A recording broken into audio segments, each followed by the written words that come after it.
This show is brought to you by Drift Outfitters in Toronto at 199 Queen Street East. Drift is remaining open during these difficult times, but with a new way of getting you your fly fishing goods without allowing customers into the shop. Visit them online at driftoutfitters.com to order products and take advantage of free shipping across Canada on orders over $100. Why not help them out during this difficult time for small businesses? Give them a shout out on Instagram. Got a great photo to share? Tag at Drift Outfitters. Also, you can tag your fly tying pics with hashtag self-isolation to show your friends and your followers how you're spending your downtime. Giving Drift more exposure and love right now is one way we can help keep them going. These are tough times, and we must find a way to continue supporting our community store. Visit driftoutfitters.com for more information.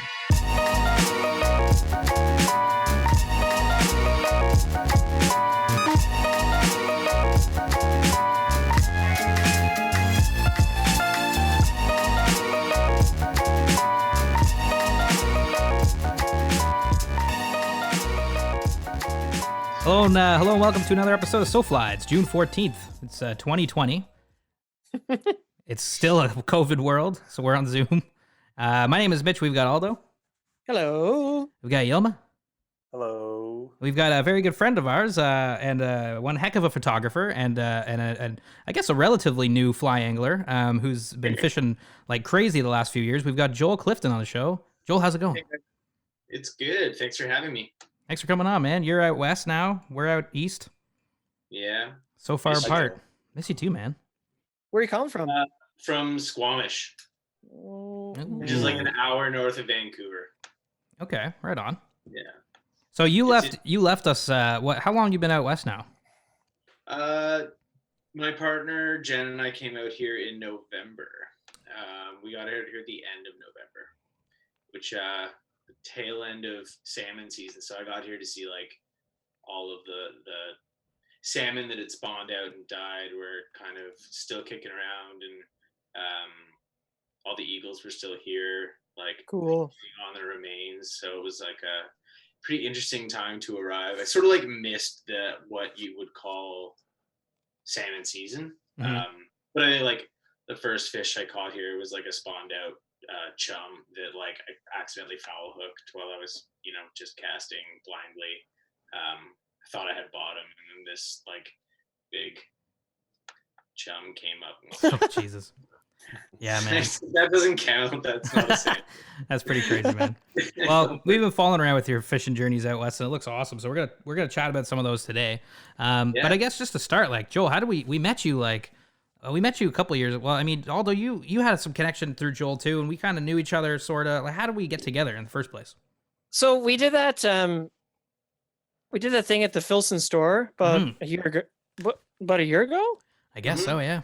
Yeah, about a year ago. Because I remember we did with Trip and Alex. Remember? Mm-hmm. Mm-hmm.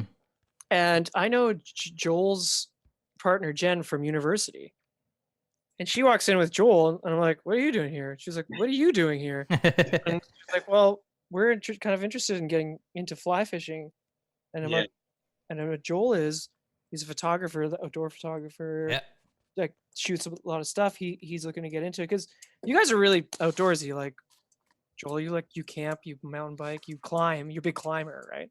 I have a very like finicky relationship with climbing. Like I'm either all or nothing with climbing. So right now I wouldn't say I'm a climber, but in the past I've been pretty into it. Yeah.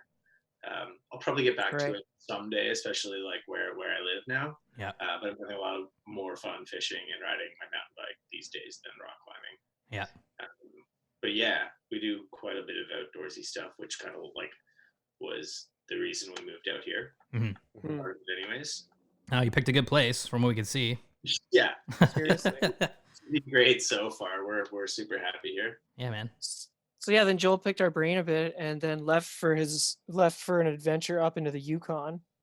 Yeah. With a fly rod, and that was the first time he was casting a fly rod was to grayling in the Arctic. Yeah. It's a pretty good first cast. I met you guys. Yeah. Well, because you and I kept trying to hook up, I was gonna hire you. We were gonna hire you, Aldo, I think, to take us out and like show the ropes. Days. The Grand wasn't really working, and at the time of year, and we were all kind of busy and scattered, and I think we made like 2 plans and they fell through for various reasons. Or I kept getting blown out of the water. Yeah. What's that? We kept getting the Oh. rivers kept being blown out. Yeah. Yeah. So I kind of, but you guys are all super helpful. Like I think I sent probably 1 million text messages to you. What line do I need? What reel should I get? Yeah. What was that like, that first trip? Like when you were like just trying to navigate fly fishing for the first time, but you just happened to be in the Northwest Territories fishing. Yeah. It was pretty great. Like my good friend Ben and I drove out. So we had lots of time. We'd like, pull a 10-hour drive day and get to a camp somewhere, and we'd always try and camp on a lake or a river somewhere. So I just like practice casting nightly and hope that like a bass would take my fly or something, which never happened.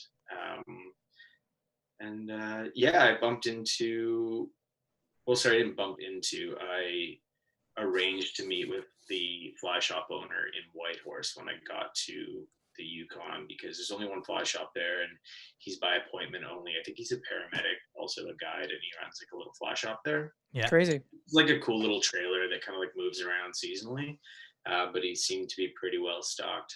And so I met with him for an hour or so, and he like hooked me up with some like wire bite for pike, and he welded a loop onto the end of my line so that I could change leaders. I had like no idea what I was doing. He's like, I don't know, and he put together a little package of flies and gave me a little bit of information about grayling that time of year, and sent me on my merry way. It was kind of just trial and error from then on out, which was fun, Yeah.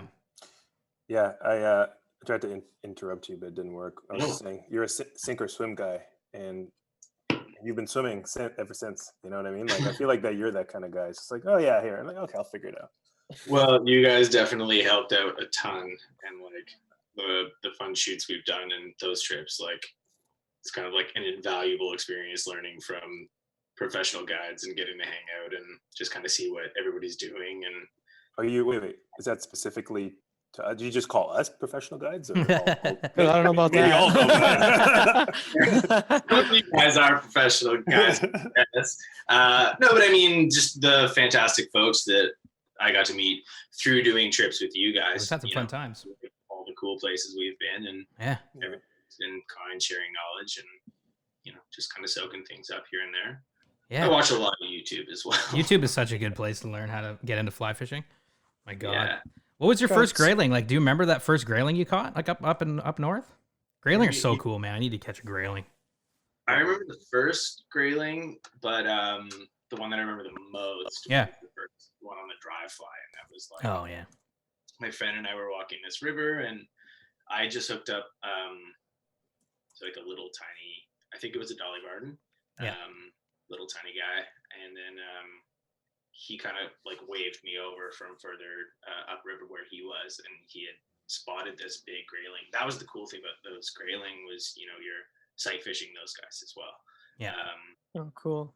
But it was a big one in maybe 2 feet of water under a branch, and he was fishing gear and tossing little tiny spoons like meps at it, and it wanted nothing to do with him, and he called me over and was like, it's eating things on the top, like you should take a turn and see if you can get it. And I remember it was like this like little Royal Coach when I bought it at a gas station in the Yukon, and he took it, and it was great. That's so good. It was super fun. It was like, I think I just fly fished for the first time, guys. Yeah. I just did it. Was that your first fish on the fly rod? On a dry fly too. Oh, no, okay. the first one was like a little pike actually in Manitoba. Okay, yeah, right on. Yeah. That's pretty sweet too. Can't go wrong with that. Yeah. Mm-hmm. Yeah, I can't go wrong with that. I like how the Yukon sells Royal Coachman flies in gas stations. I was gonna say gas station flies. That's awesome. Yeah, like I don't tie flies. I'm not by any means like an expert, obviously. But it was like in a little package and just said like Royal Coachman ! Oh, gotcha. Yeah. That's awesome. I think it was a Royal Coachman. Yeah, it's so good though. Dry flies in a gas station. I can dig that. Yeah, exactly. Like something out of Montana. Yeah. What's crazy is you drove from there to come meet us in Indiana. Well, I drove from there to Vancouver Oh, okay. Island, where I picked Jen up Right. because she just hiked the trail out on the island, and then she and I drove to meet you guys in Indiana. Right. And stopped over in Montana to fish with Chloe. Yeah. That's very much Chloe. This is in your first year of fly fishing, within your first month. Like, You're in I got Montana. such great people and learn from awesome people just sort of through you guys in so many ways. So Montana. 3 or 4 times I think I've gotten to hang out and fish with Chloe, which is awesome. Yeah. That's awesome. And then Tulum. And then Tulum. You're crazy. Yeah. Well, That's no, awesome, man. And then Texas. And So in your Texas. first year, you caught greenling in the Northwest Territories, yeah. caught trout in Montana, Yeah. bonefish in Mexico, Bass in redfish, Indiana. bass in Indiana, and of course Southern Ontario, Redfish in Yeah. Texas. and redfish in Texas. That's And year trout one. out and steelhead out west. Yeah. In 1 year. Yeah. It like Just like, yeah. That's more than most people do in their lifetime. Yeah. Yeah. I had a moment the other day that I was kind of missing fishing, and it was in the middle of sort of the depths of the most severe restrictions we had out here in BC, I guess. And I was sitting around, and it's like, oh, like that's been a year since I first started casting that fly rod, and it's been a great year, and like. Yeah. So much has happened, and so many fun memories were made this year around fly fishing. It's Mhm. been pretty special. Yeah, man. So thank you guys again. Oh, come on, man. Oh, come on, man. Thank you, man. Come on. Thank you. Oh, come on, man. Yeah, Joel, you take Make beautiful us, pictures. Make us look better. Oh yeah, like exactly. Like your pictures are amazing. Like everybody check them out on SoFly.ca and of course on Joel's site and his Instagram. We'll put that stuff in the show notes. Check it out because his photography is amazing. I mean, that's the other thing. You're amazing at capturing all these fishing moments. So it's been awesome to have you around. And like I said, we gotta do some more trips together. But this whole COVID thing kind of threw a wrench in that. Yeah, we will. I think there's some things in the Yeah, pipelines. there are some things. Things. Absolutely. If we're allowed. Yeah. So okay, so you grew up, you fished Southern Ontario. You're just starting to get into it, and then you realize that I want to move out west. Why the move out west? Well, I mean, the West has always been sort of something on my mind that I always felt like I kind of would end up here eventually, or at least for a large period of my life. Like, I love the West Coast, but Ontario also, I absolutely love Ontario. I was just kind of burnt out of Toronto, that's for sure. Yeah. It's a wonderful city. I needed some time from it, and my partner was on the same page. And we actually meant to move out here the year before, so I guess it's good that we did, and otherwise we maybe never would have met. Yeah. Why the West? I mean, for Jen's work and my work, we both work freelance, and so me being in photography and her being in film, like it's really Toronto or Vancouver within Canada for her work anyways. Or we could really roll the dice and go out to the East Coast, which I think we both love the idea of, but are not quite adventurous enough to make that move yet. But maybe someday we'll spend some time on the East Coast. I don't know. But yeah, here we are and working away and loving life here so far. Nice.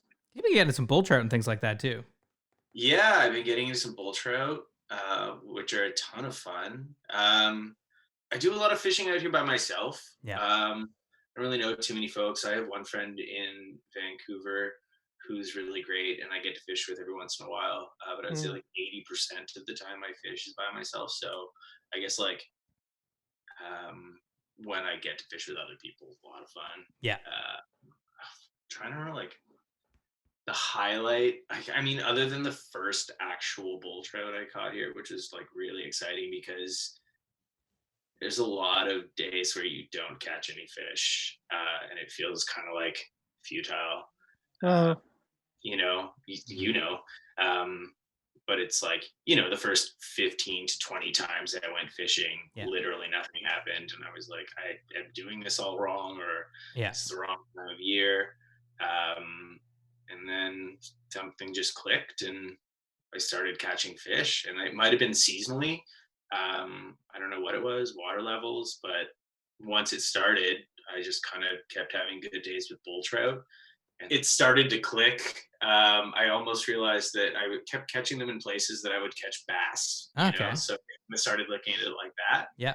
And and then we were on the board. We were catching bull trout and some like that's some really nice good bull trout. yeah. East of here, like towards the border, they get really, really big. Yeah. But here, I think like 20, like low 20s to 25 inches is like a really big bull trout for out here, and we were definitely into those. That's awesome. Yeah, super fun. What is it like fishing for bull trout? What are you using? Like big streamers? Or you? Yeah, like again, it's seasonally. I think like depending on where in the river we are, I've been told. There's a spot up higher on the Squamish River that's sort of infamous as like this is a huge salmon spawning bed. So just below that, if the water's kind of coming up, or I'm still kind of figuring it out, but when you get a big push of water, it like loosens up the gravel and then kicks up flesh and eggs. So in that time, you'd want to be fishing beads. But I just didn't really find fishing beads to be super appealing to me. So I've just been sticking with different streamers, and I've been having luck on like big streamers, articulated. I don't know what they're actually called, but they're kind of like the Kelly Gallup, like articulated ones. They're like 4 inches long or so. Yeah. And like heavy sink tips. So that was definitely a challenge, like learning how to cast really big flies and heavy sink tips. Yeah.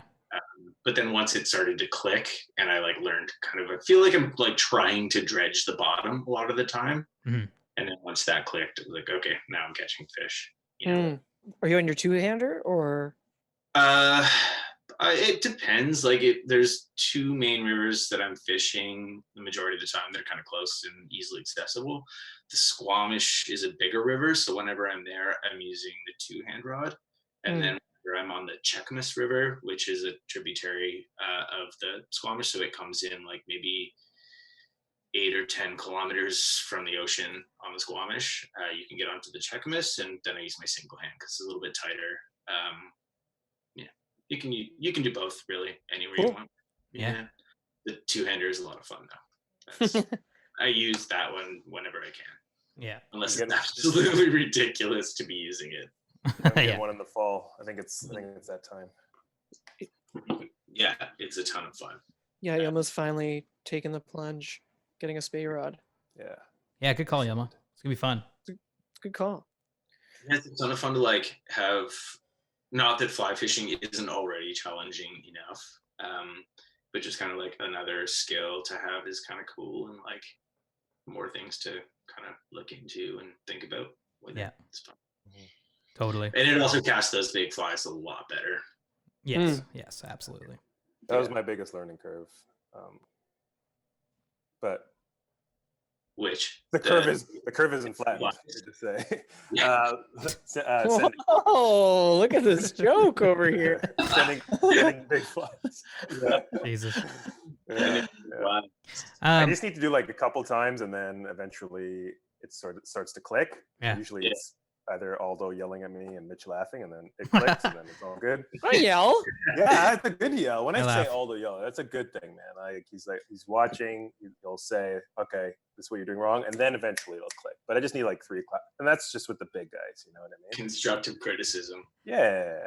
Yeah, I remember Aldo was in the back of the drift boat actually in Indiana, and I was like trying to cast the like giant woolly bugger that I never tried to cast before. He was like, it's like you're answering a phone and then giving it to somebody. Stop winging it back and forth. This is a straight line. Yeah. Yeah. Well, it's good to see though, Joel. You've had such a great, like, friggin' good entry into the fly fishing world, because it's fun for us to see people get into fly fishing, especially friends, and get to do all this stuff. But as we touched on earlier, you're an amazing photographer, and I'm kind of curious to know what you think about. Well, first of all, how would you classify your photography? Like, what kind of photographer are you? Kind of like outdoor lifestyle, editorial mostly. I really like to tell stories in photography, more than trying to capture a single image, which I think is sort of like definitely detrimental to parts of my photography career, but then also helps with stuff like you and I get to get together and go and focus on telling a story over a week. It's not really so much about 4 or 5 single images that will appease somebody. It's more of like a vibe and a collection. Yeah, that makes sense. Makes total sense. Yeah, 100%. Like the work in Texas was a narrative, basically. That's the way I looked at your work in Texas.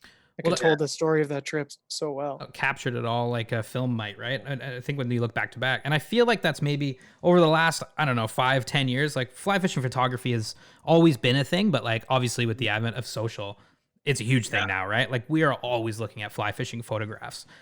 So it's cool. It's cool that you talk about it being a story, because it totally, like for us, the way we try to think about our fly fishing is we are telling a story. It's not just about like, here's a nice fish.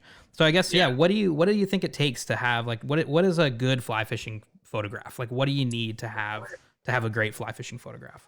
It's a wonderful question. I mean, I love, like you say, it's a set of photographs. Maybe it's not just one, but like we all know those images that really get us going, right? When we see a picture, for me, sometimes it's not even a fish. It's just like the river and like a cabin. And you're just like, oh, I know that feeling, Exactly. Like, I don't know if like, trying to think, like racking my brain about what I could give as an example of a great fly fishing photo. I'm not so sure, but I can think of collections of images. Like I can think of certain photographers who do similar like storytelling projects, and I just love the way they insert these little moments, and then that single photo, like if you looked at it by itself, you'd be like, oh, it's just like the tail of a fish. But the way that they're sort of like bookended by other images makes that one photo so special. I don't know, like, no, I think it's a great answer, because it makes you feel, whether it's like you get a texture in the photo that it makes you want to touch it. Like, I think that's a great photo. Or if it's like maybe just a very small part of a fish, but it's not really the focus of the image. The image is more like your friend down the river that's like so excited for you, or even like, you can see something else happening in the image that tells that story a little bit.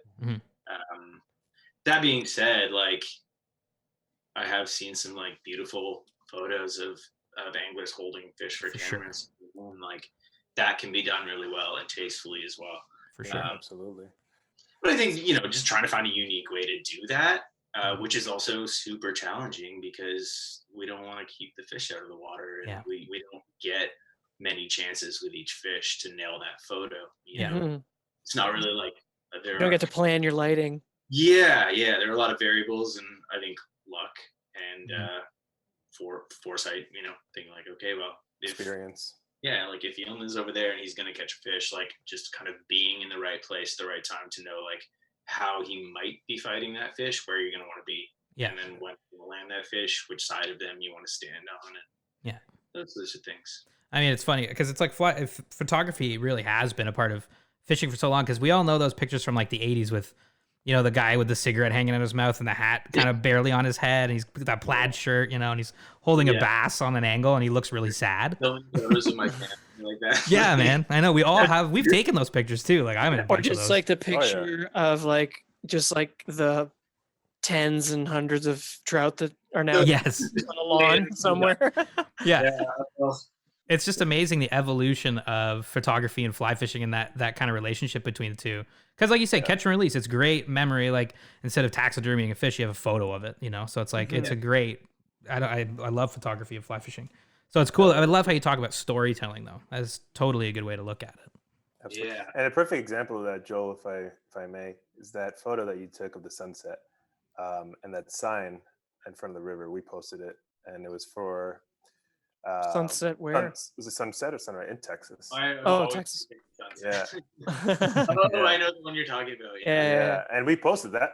Aldo sent me all the photos, and I love every single one of your photos. I mean, but it's subjective, right?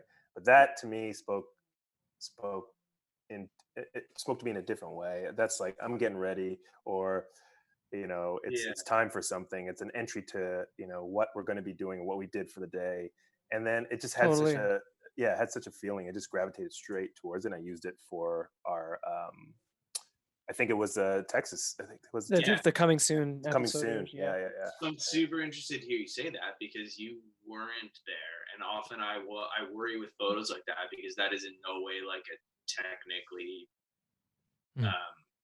successful photo. I think the sign is maybe a little out of focus, and like the highlights were maybe more bright than they should have been, but it did also make me feel something looking at it. And I was like, maybe this is just me being sentimentally connected to that moment. Right.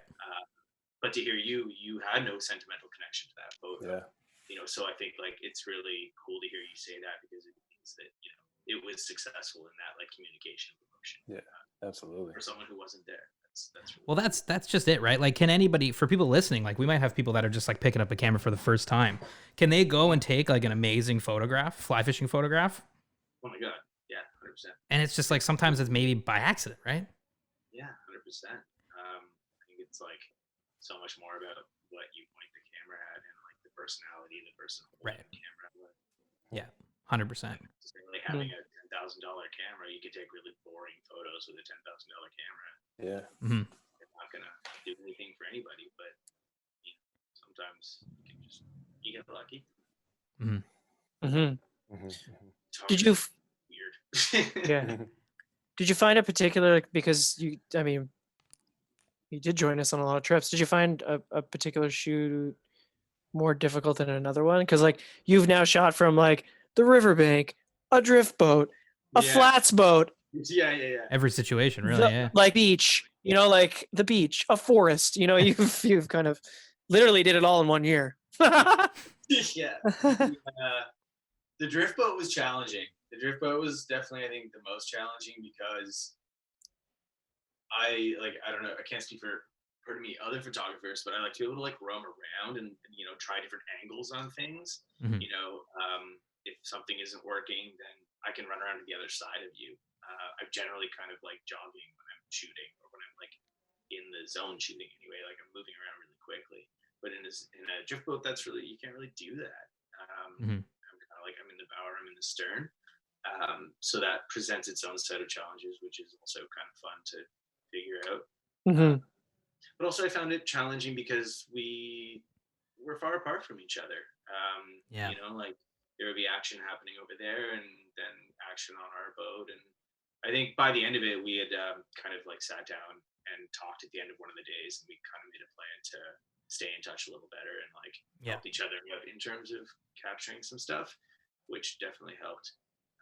But yeah, the drift boat was definitely the most challenging. Did you find Mexico was just hot as fuck?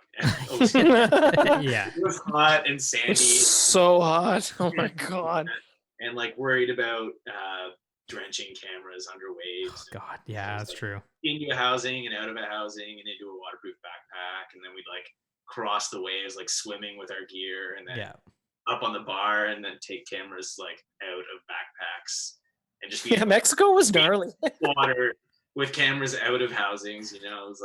It was an adventure for sure. God, some of those pictures though, man, like that one of is it Yilma or Aldo just in the surf casting, and they're like a wave breaking over them. I can't imagine what you were doing to get that picture. He was swimming. He was surfing. Yeah. But he was body surfing with a camera. Yeah, it was pretty fun. I don't know. Right. That was really cool.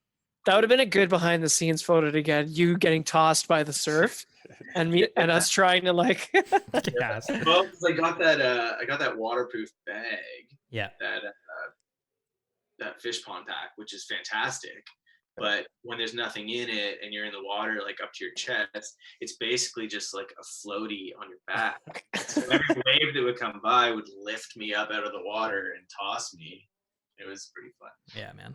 Did you find in Indiana, like when we were separated, did that inspire any other kind of like creativity in terms of like, well, I'm so far away, what can I capture? Like, did you come up with ideas based on that?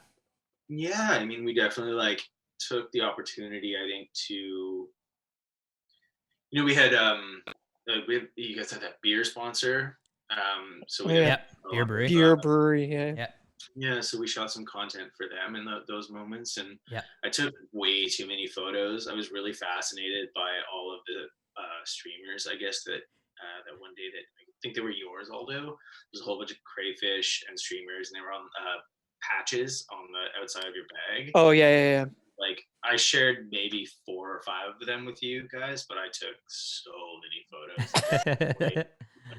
I had Aldo, like, can you pass me a fly again, Aldo? Again, pass me a fly, please. Can you pass me a fly again. Like, no, not just hold it right there, please. So, I was looking at some of those flies we got from Indiana. They're pretty cool. Like those guys tie weird flies. So yeah, they're I get super it. cool. they're just sort of like weird in what way? Well, they're real. I mean, they fish for bass constantly. It's like the only Right. thing they fish for, right? So, Mhm. like, just to see how far they've come to marry like spin fishing lure design Oh, and yeah. marry it with fly design, I thought was really interesting. Like, they're Right. they're putting, they're tying their streamers on jig hooks, which of course we tie our nymphs on jig hooks. So it makes sense that if you're, Yeah. it makes sense. You're tying crayfish. Yeah. You're fishing on the bottom. Yeah, You want the hook to go upright, and if you have a jig hook, it's definitely way easier to do that. Mhm. Yeah. So I thought that fly design was really interesting and hard to cast for sure, because some of them were heavy as hell. But yeah. it's just kind of interesting, and Yeah, they're cool looking. yeah, I got the obsession. Yeah. Absolutely. Kind of like, I guess with bass, there aren't too many restrictions in terms of what you can and can't do. Definitely not in Indiana. Yeah. No. You can just go Limb nuts. lining. Limb lining was an interesting one. Joel, I think you had the best fish of the trip. Yeah. I think, well, I don't know. I wasn't in the boat that day. Mitch caught everything in the river, but That was Yeah. also true. That's It was true. fun. That was fun. yeah, Except the muskie, man. I saw some big muskie tanning like in that river, and I was know, like, they "Holy wanted- crap!" I know they were. Yeah, like Yeah, they were- 5, man, like giant 40-something inch muskie. I was like, "Holy crap!" Like big, Oh, legit muskie. They're like, oh, we don't need to fish for those. Mitch and I are like, yeah, we definitely need to. Yeah, they're everywhere. Like, let's do this thing. Yeah, it was there was a funny. lot of fish in that river. Eh? Oh The yeah, first day, yeah. yeah. Like, I don't know how many species we saw. Gar, pike, Drum. carp, drum, Muskie. bass. Yeah, Yeah, that was wild. walleye. Yeah, yeah. Yeah. And what did you pull out, Mitch? You pulled out a walleye, bass, and a drum, right? Yeah. hmm And a rock I bass. think I caught more drum than bass that day, but still. Yeah, Um, still fun. but whatever. They're fun. Is there a particular fish you enjoyed shooting more than others? Ooh. Like a subject? Yeah, 'cause you What was shot your 'em all favorite now, yeah. subject? I don't know if it was the fish, but I really enjoyed shooting in Texas because that environment Mhm. is so beautiful. It's a really cool place to shoot. Yeah. I like the vibe of Rockport. I could have spent hours just walking around outside Joe's house, Mhm. like shooting birds flying around the neighborhood. I could have done that, and I forget what those trees were called, but I feel like we all kind of talked about what are these really cool trees that lined all the roads. Yeah. Yeah, there's just so much beautiful stuff there to see. Oh yeah. And the light just kind of really was really Yeah. God, good yeah. that trip. Yeah. Yeah. Absolutely. It was the first time. Like, it's funny that, like, seeing so much magazine work of redfish, but then actually going there and like just the fish does like Yeah. the fish's palette completely reflects its environment's palette. Like Yeah. from the sunsets to the grass to the sand to the Shape of it even. I don't know. It was where it was like it was just an extension of Yeah. the world around it. Yeah. It was a really beautiful fish. Yeah.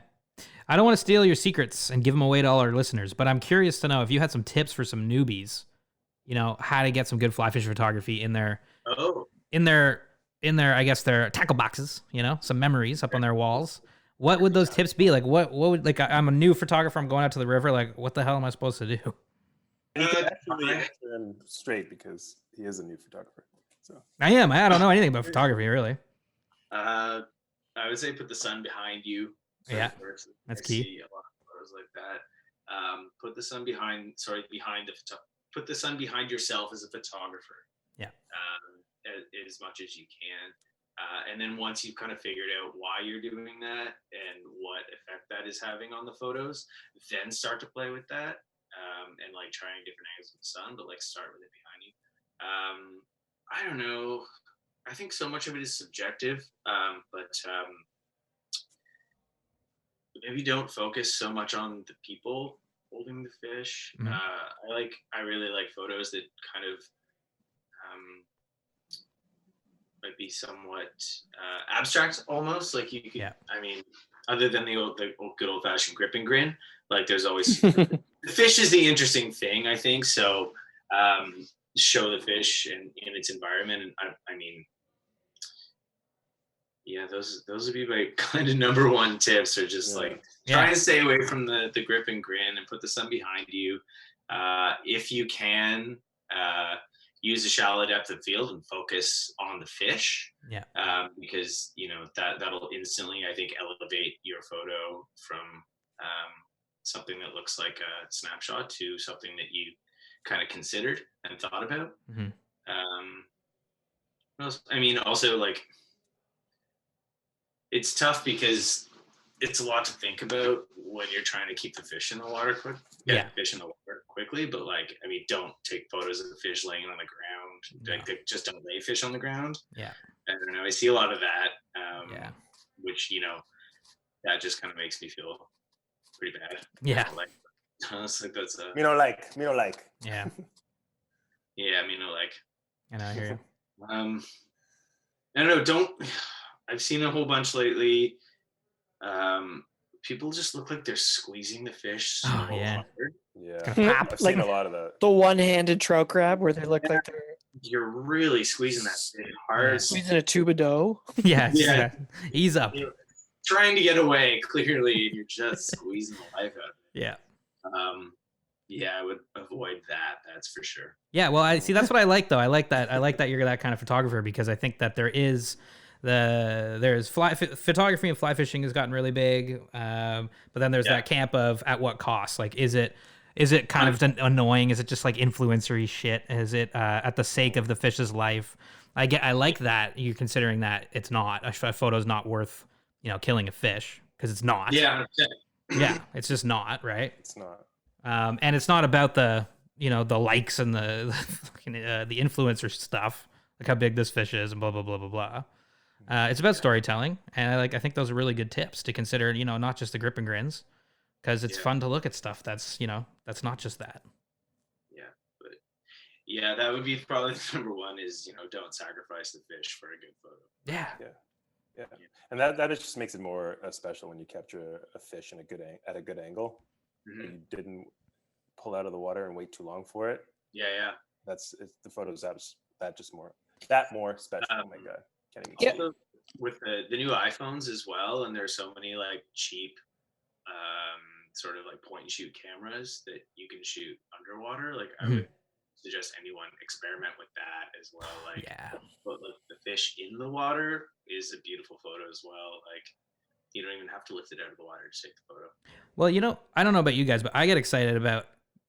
I think there's something to be said about like catching a fish and not getting it on picture, but like seeing the fish through the expressions of the people. Like, what we got to do? We got to do a fishing trip one day where we don't take a single fish picture and we just capture everything around it. Like the moment after, like the moment before, everything but the fish. Yeah, and just like I make a film about that. You don't see a single fish. Just like people's faces, like. Yeah, exactly. Just like.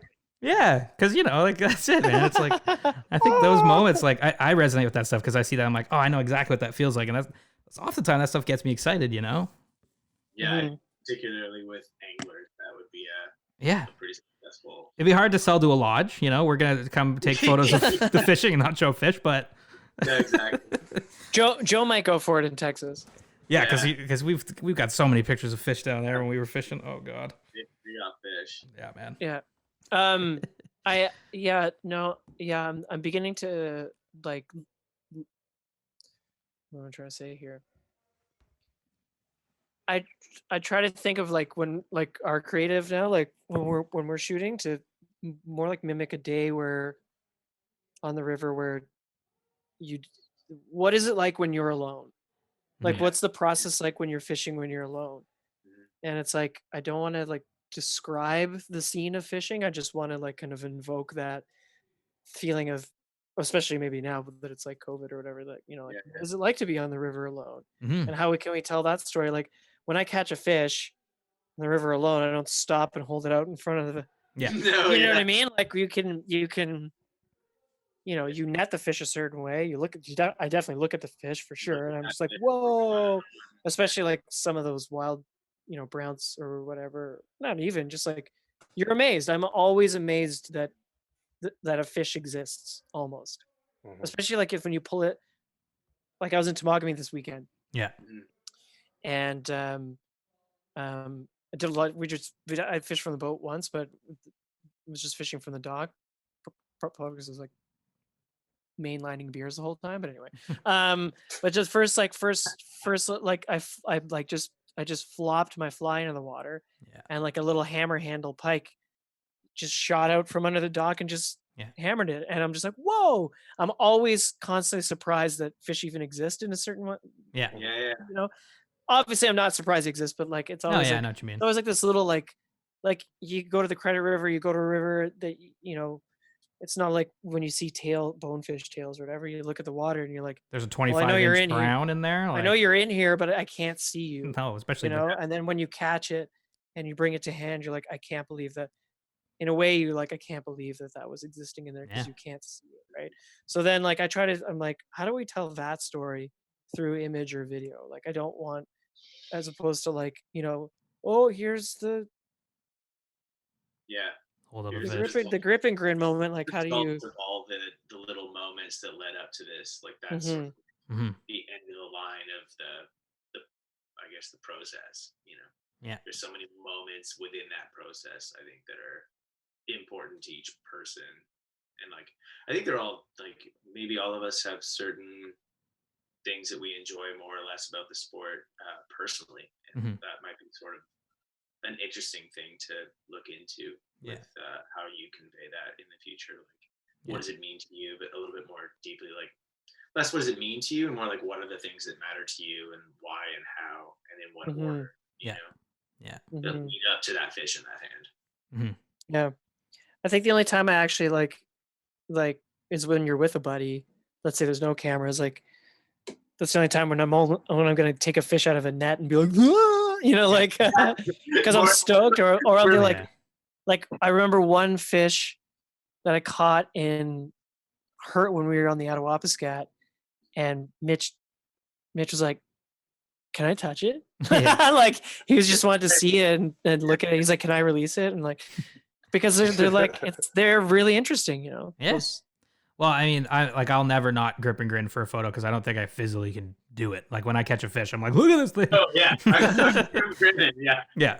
just I like think I I'm always freaking will. out. Yeah, and I what I love about photos is in the middle of the winter, I can look back on this thing and be like, that was sick. It's just it's really a selfish thing, but having this memory book of all these encounters, I think is photography definitely has a place in fly fishing. I'm not saying there's anything wrong with a grip and grin. I'm just Oh no, saying, I know. I was kind of knocking it before, but I don't think Oh yeah, man. I just anytime I get a fish in my hands or in the net, I'm just like, somebody take a picture now. This thing is so cool. I want. Oh man. Oh, man. If there's no cameras, yeah, it's like the two Yeah. or three of us like on our knees, like holding the fish in the net, in the water, just looking at Yeah, it. exactly. It's like, whoa. It's hunched over. And on that note, what was it like to catch your first West Coast steelhead? Yeah. What was that in net Oh moment? yeah, what's that like? That's That so sick. Like you had a Voltron, a steelhead, a bonefish, Yeah. like Redfish, you did yeah. everything. And Yeah. It was funny, like it was one of maybe I want to say okay, so I was between employment, so I had a lot of time. Yeah. Mhm. And it was sort of like high season for steelhead, so I got out a lot, which I was pretty fortunate to do. And I would say maybe like 15 or 20 days I got out in the season. And the one day that my friend happened to come with me was the day I found that fish. It was really cool because I caught it in this spot that I kind of kept returning to, thinking like, this is where I want to catch a fish. Like, it's just such a perfect spot to catch a fish. Do you ever have? Does that? Oh yeah. Yep.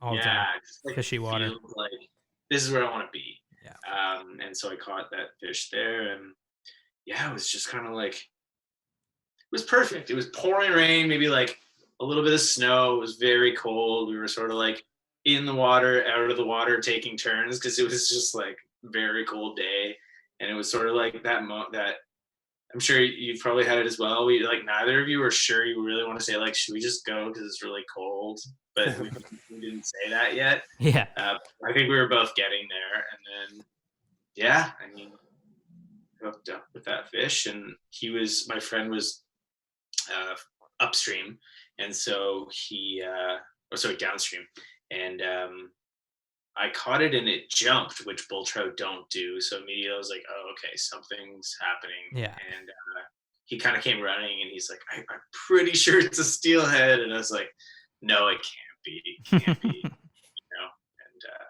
he netted it for me, and yeah, we brought him in. It was really beautiful. It was kind of crazy. Like, we caught it and he netted it and brought it over, and then he was like, can I take a picture? And I said, yeah, that'd be awesome. And while we were I was sitting down and I just had my rod and I was taking the fly out of its mouth, it like jumped backwards out of the net back into the river. I plunged my arm blindly into the river and tailed it. No way. And then netted again. And I'm holding it in the net, and I put my hand on his belly and like lifted it up, and we were laughing at how crazy what had just happened was. Yeah. And the thing flopped and was gone again. Nice. Just like would not stop fighting and flipping, and pretty cool. So cool. Really beautiful fish, though. We did get to look at it and admire it in the net for a little while. Awesome, man. Yeah, I love that. I love how humble and just chill you are about these things, man. If I got a he's fish, so humble. He's like, I caught it, whatever, let it go. Yeah, whatever. It's like such a great fish. Well, like it was really special to me, and like,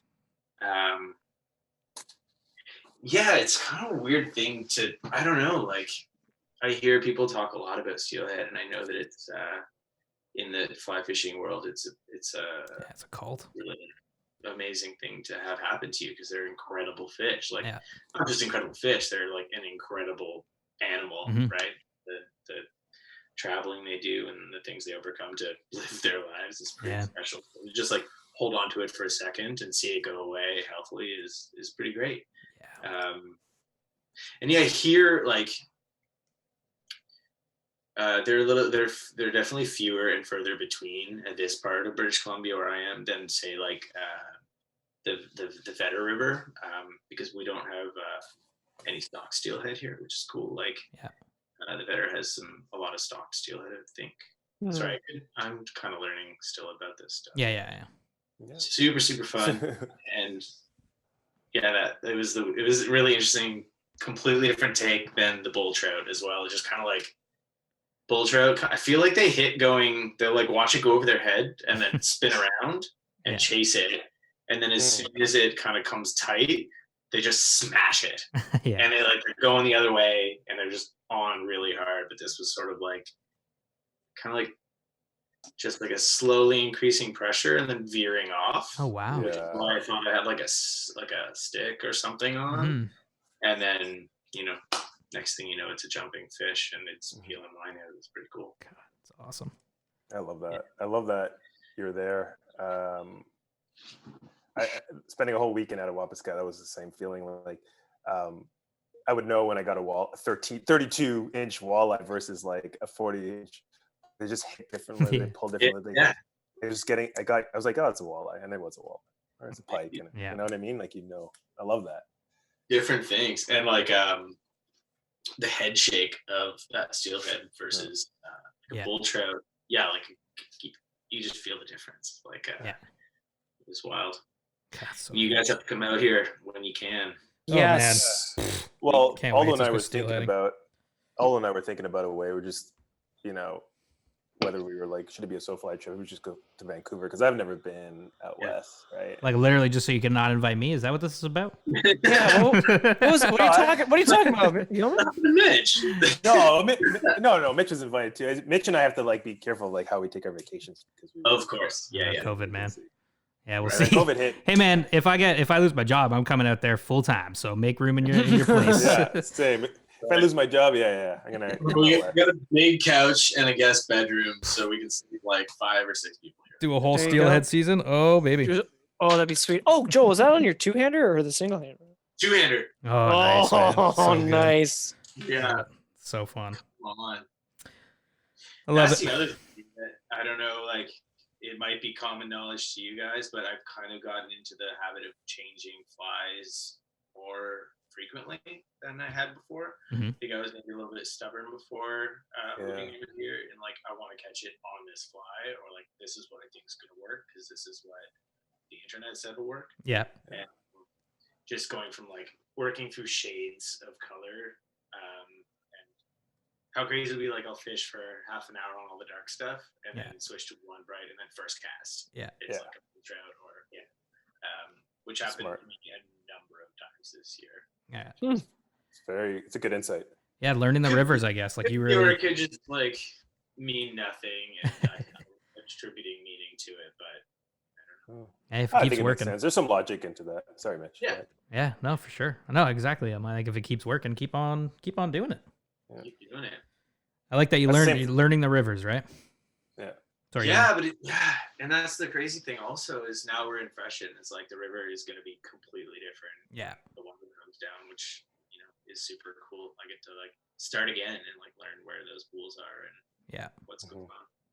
Yeah. I can see it happening already. Yeah, man. Well, I'm looking forward to those photos. Joel, have we ever Mitchie's Fishies 5'd you? I don't think we have, eh? Because this is like really the first I time don't you've think been on the podcast. Yeah. Well, we're gonna get do some that. water. We're gonna Fishies 5 you. Please do. I was walking around saying I was like, I know I'm gonna get fishies 5, Yeah. but I'm not gonna think about the answers until you ask me. So. Awesome. Perfect, man. Super stoked. Yeah, it's everybody listen. It's the same 5 questions we ask everybody on the show. We're gonna ask Joel, and it starts right now, and it starts with this first question, which is, what is your favorite fish and why? My favorite fish. Yeah, I mean, like we've said too, like this is your first year, you caught like pretty much every fish, so it's like Wow. you have a good breadth to choose from now. I mean, redfish are really, really, really fun. Yeah. That was that's a ton of fun. But I still think pike. I think pike Nice. are my favorite fish to catch right now. Like it's been a while since I caught one, and so maybe there's some maybe missing pike fishing is Yeah. kind of getting in there on that. But I love the way they hit. I love Yeah. I love where you get to go fishing for pike. Yeah. I was just like that tail splash you see, and then they lunge and they come up out of the dark and you can see Oh, it yeah. hit.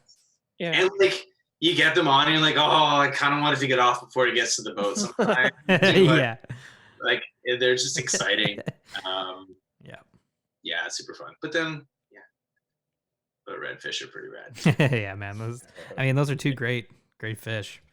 I'm Yeah. with you on pike. I know pike. When they come out of the dark like that, and you just see their head come up. Oh man, I know And they're it is. so fast underwater when you can see. Like when I went up to is it Elk Lake Lodge? Yeah, Yeah, yeah. Elk Lake, yeah. Yeah, when I went up there, you're fishing in like 6 to 10 feet of water, and the flies maybe down 3 feet or so. Yep. And you just see them darting out of the bottom to come and get it. It's kind of So fun.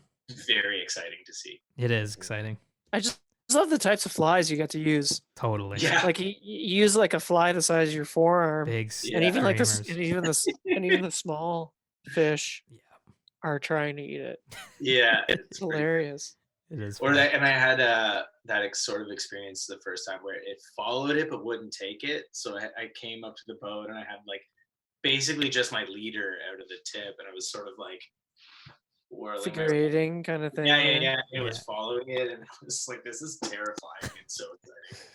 Oh, I love it. Okay, number 2. If you could fish anywhere in the world right now, assuming it's like the best time of year to go fishing there, where would you go and why would you go there? Wherever my friends are fishing, I think. That's a good answer. I love fishing with my friends. Yeah. But if I could go anywhere, Anywhere. Kamchatka, Russia. That's I think good. that just like the whole like Ooh. That'd be sick. I like the adventure of that sort of everything that would be involved in planning and undertaking a trip like that, and like flying in a Soviet helicopter, and there's just like bears everywhere and very few people. Yeah. I read a book recently about that part of Russia, and there's just like the forest is pretty unique there. It's not being touched by a lot of things. So this is like a unique place in the world, but you can also go and have an incredible fly fishing experience there. It would be pretty rad. Mm-hmm. Also, I mean, but that's a bucket list like pipe dream thing, Pretty fun, man. I don't know, like maybe in the next couple of years we got to make that happen. That'd be pretty killer. Yeah, it'd be pretty cool. Mitch, you look like Emperor Palpatine. I know the light is hitting my face just right. You can only see your face and from your dark cave of He does. Something. That was me the last time we were all on Zoom. I had like the window behind me with the slats. Yeah, so it's just black. You can see. Star. Love it. Use the force, the dark side of the forest. Number 3, my friend. What is your best fishing memory or favorite fishing memory This is a hard one. of all time? Fishing memory of all time. all time. I went bass fishing with my dad in a canoe. We went out to Georgian Bay up to a lodge, and we spent a couple days and caught literally nothing. And then he was kind of sick of it, and I was too. I was tired. We weren't catching any fish. Yeah. And he was like, "Oh, I have like this cousin who has property near McTier, Ontario, and there's this little pond that we used to go to when we were kids, and we always caught lots of bass there. Maybe we should, grab the canoe from my friend's place, and we'll go and ask my cousin if we can pop it in the water." Yeah. And so we spent a day just slamming smallmouth back. It was so much fun. And yeah, it was a pretty good day. That sounds Lots of awesome. smallmouth and little pike. And I just remember my dad wanting to use live frogs for bait, and I kept like convincing him, like, no, like we brought rubber frogs. Let's use the rubber frogs. Yeah, it was funny. So many fish that day. Oh my god. That's so fun. Yeah, it was a good one. It's a good memory, Bass man. ponds. I love that, man. Bass days where you just catch tons of fish. It's tough to beat that in Ontario. Like, Yeah, summer day. yeah, Years. yeah, Summer days. yeah, man. Drifting away. I love that. Great memory. It's not the lyrics, by the way, but Oh, but those summer nights. I could. Are we gonna? No, I'm not gonna. No, we're not gonna do it. Beautiful, no. beautiful singing voices. Number 4. Why do you fly fish? Why do you fly fish? What do you get out of fly fishing? I love the places that I get to go to fly fish. Yeah. I like the challenge. I like having like always something to learn with fly fishing for sure. I meet incredible people through it, and it makes me feel really good. Like, so there's the physical motion, like feels good. Yeah. And yeah, I mean, can't really beat the places that I you know. get to go to do it. And yeah. So true, man. Fly fishing takes you to such good looking places. Yeah. And It takes you. Sorry, go ahead. It takes you to the best looking places in those places. Yeah. Yeah. And you have to pay attention so much to everything. Mhm. It's really neat. Yeah.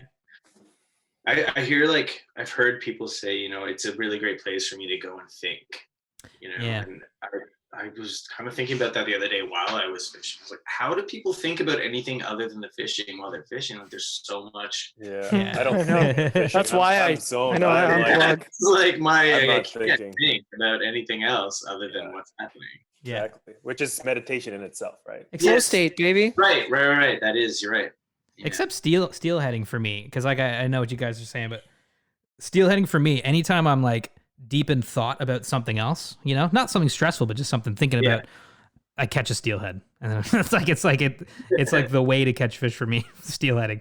It's like if I'm focusing on steelhead, I don't catch anything. As soon as I start thinking about like a bird, Or like, you're like, maybe pumpernickel is my favorite type of bread. Bam! yeah, boom. exactly. That's yeah. I'm not thinking about like my taxes or anything. I'm thinking about pumpernickel 100%, and that's when the fish hits. That's hilarious.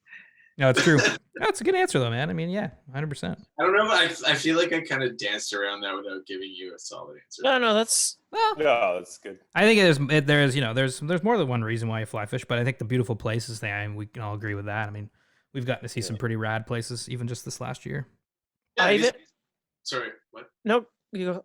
I was gonna say fishing's always been important, and like I just Yeah. have a long history of making memories through fishing, and Yeah. so I just think going into fly fishing was sort of a natural progression, like a way for me to start creating my own memories in fishing, Yeah. as opposed to the ones that I made with my family and friends when I was younger. It was like a new chapter of fishing for me.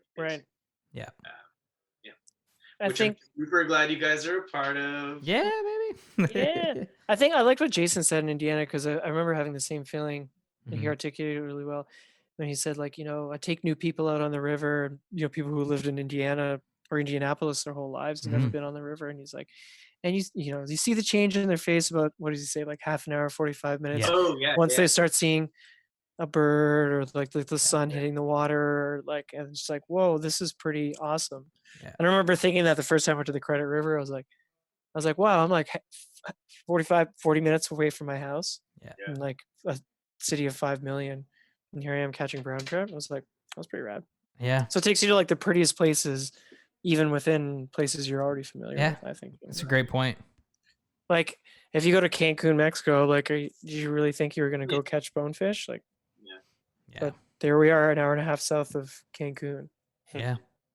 Ooh, okay, cool. It's true though. Yeah, no thanks. No thanks, Cancun. That's No the thanks, slogan. Cancun. That's the SoFly slogan. SoFly. No thanks, Cancun.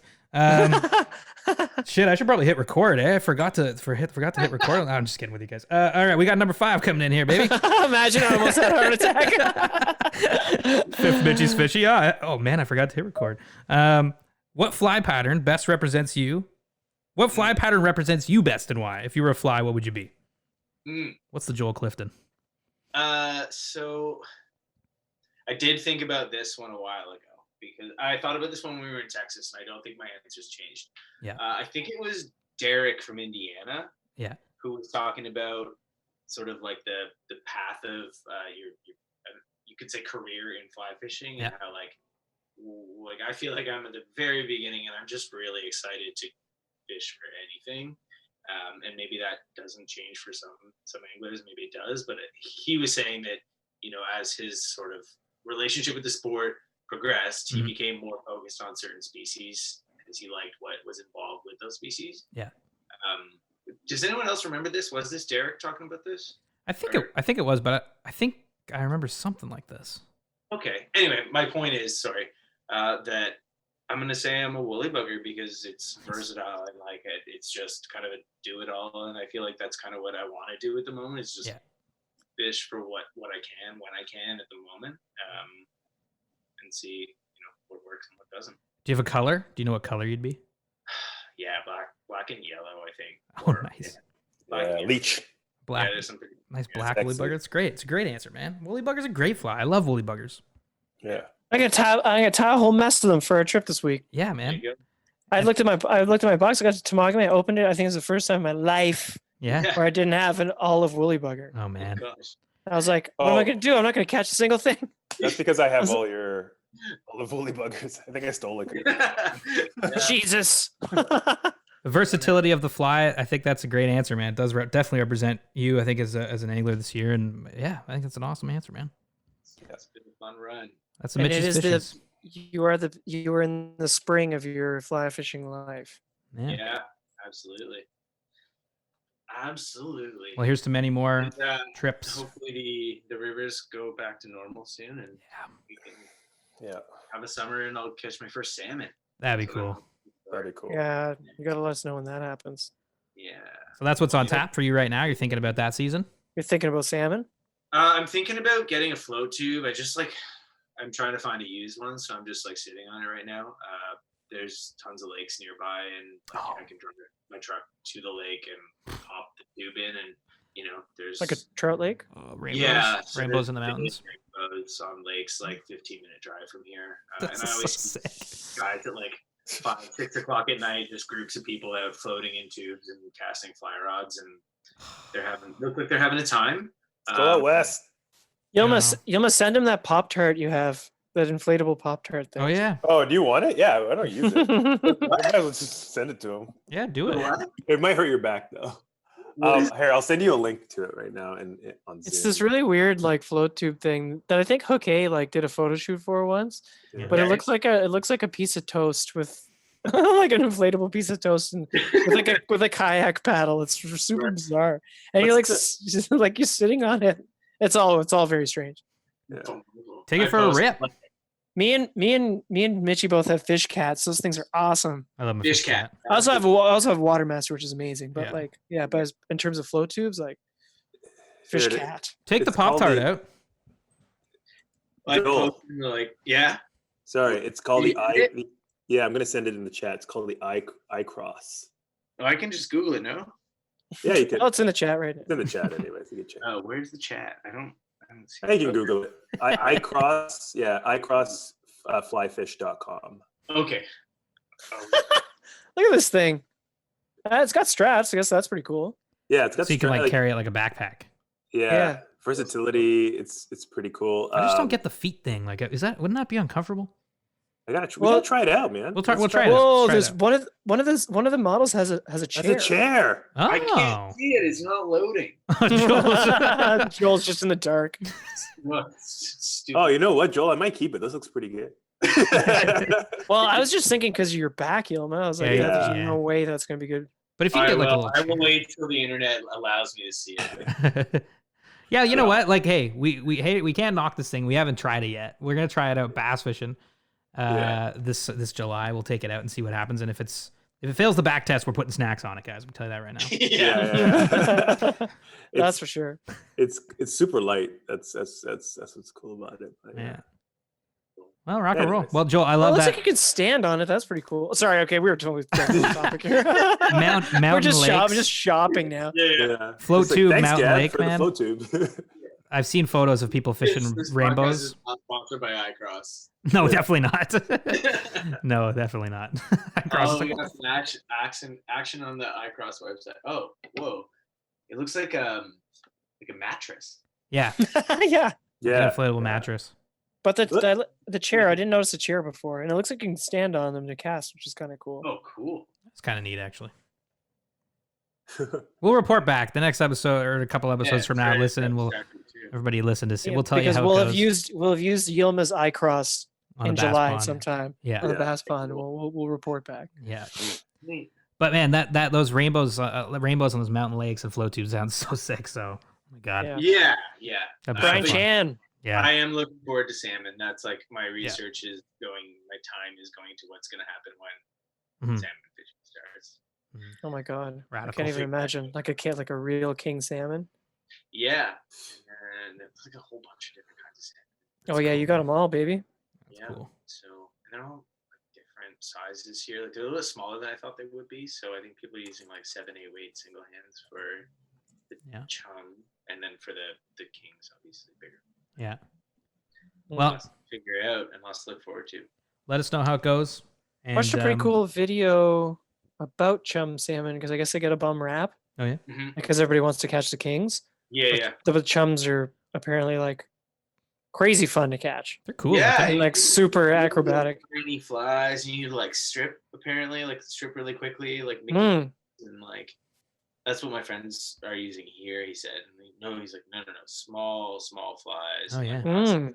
you're like stripping them. Huh. I have no idea what you guys are talking about. I'll figure this out, I guess. Anyway, That'd be cool, man. Catch I a guess to chum. find out. Why Yeah. not? They look like cool fish.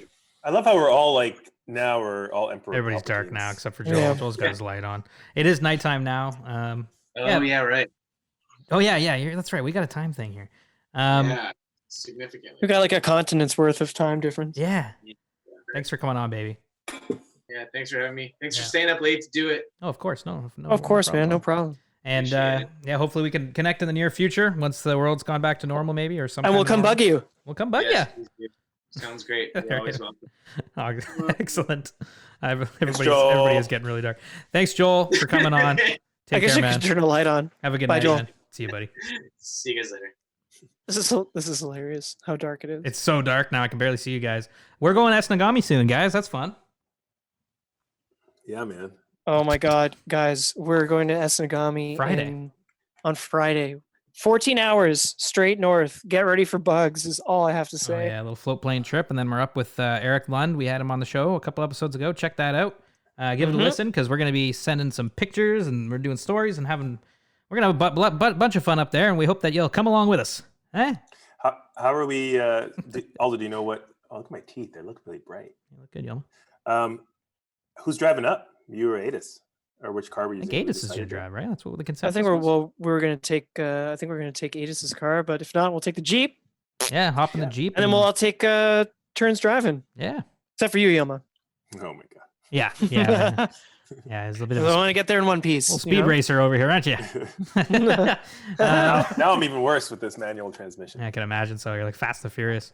All right, well, that's gonna be fun, guys. 4 a.m. I'll see you guys then. Well, I'll see you guys on Thursday. We're gonna have some beers before the trip, maybe even over Zoom and chat. We do a little quick trip to Drift. Yeah, Stock up. Stock I up think at we Drift. should. I think we should go Wednesday. I know Mitch is going Thursday, but we can go twice. But I just don't want to forget anything. I don't want to go and like.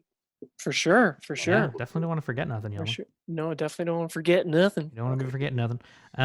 Okay, well, I'm looking forward to seeing you guys because it's been a little while. I saw Aldo briefly a couple weeks ago, but it was a very brief encounter. But Doug Ford said we can hug again, so that's cool. We'll hug. Yeah, we can't not be in our social circle.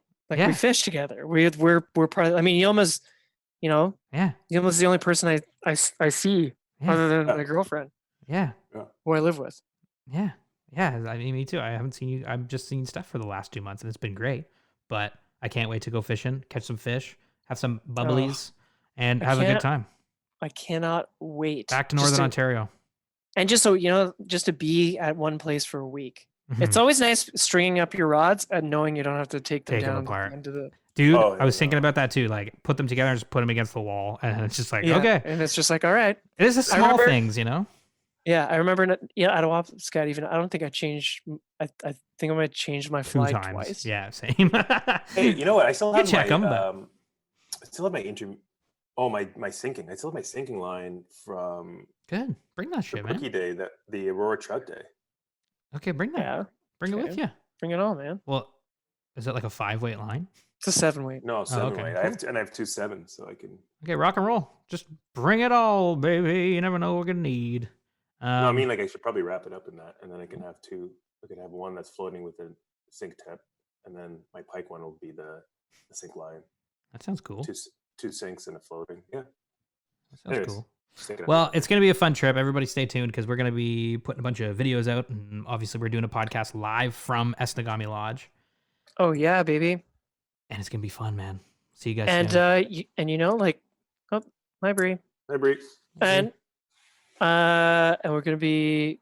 Well, there's Wi-Fi there, so maybe we can even do like a little Instagram live or something while we're there. Yeah. A mid-trip update. Yeah. Show people the lodge. Yeah, that's a great idea. Oh, maybe on your birthday, Mitch. Oh, it's my birthday. It's gonna be my birthday. Fuck that shit. What a great place to spend my birthday. That's so like awesome. The best place to spend a birthday. A fishing camp? Yeah. Are you kidding me? It's gonna be fun, man. Oh that's so sweet.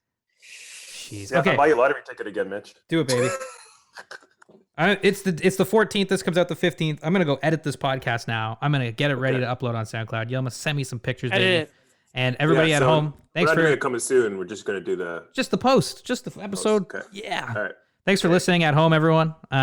We hope everybody's doing well out there, and we appreciate. Hey, we got a couple emails that people saying that they're digging the show and stuff like that. So yeah, if you're having fun listening to the show out there, send us an email and just let us know because we love hearing that stuff. But for now, that's it for me. Oh, Aldo, what do you got to say? I was just saying, we like furthering. Your hair is so sick. Oh, my hair's insane. I love it. Hair. My I was just saying I like furthering the convo. Sometimes people slide into our DMs and stuff, and they're like, "Hey, I really, I like what you said about this. I like this. Tell us what you think about our talking about fly fishing photography. Like, what do you think about fly fishing photography? I'd love to know opinions so we can chat about them. What are your favorite types of pictures? What pictures do you hate? What makes you? I don't know. It's art, right? So it's subjective. We love hearing from people just because it's nice to know there's people out there that listen. And if you like the show, hey, toss us a hey, how's it going? We're happy to email. Yeah. Yeah. All right. I'm here, baby. I'm just texting you back, you know? Woo! That's it for me. That's it for me, Mitch Aldo. Bye, everybody. Woo! Yoma. Bye. Thanks for listening, guys. Take care. Woo! You can find all of SoFly's content at sofly.ca. On Instagram, we're at the SoFly Crew. You can reach us at thesoflycrew@gmail.com with any questions, comments, or concerns. On Facebook, we're SoFly, and our podcast is available on SoundCloud, iTunes, and Spotify.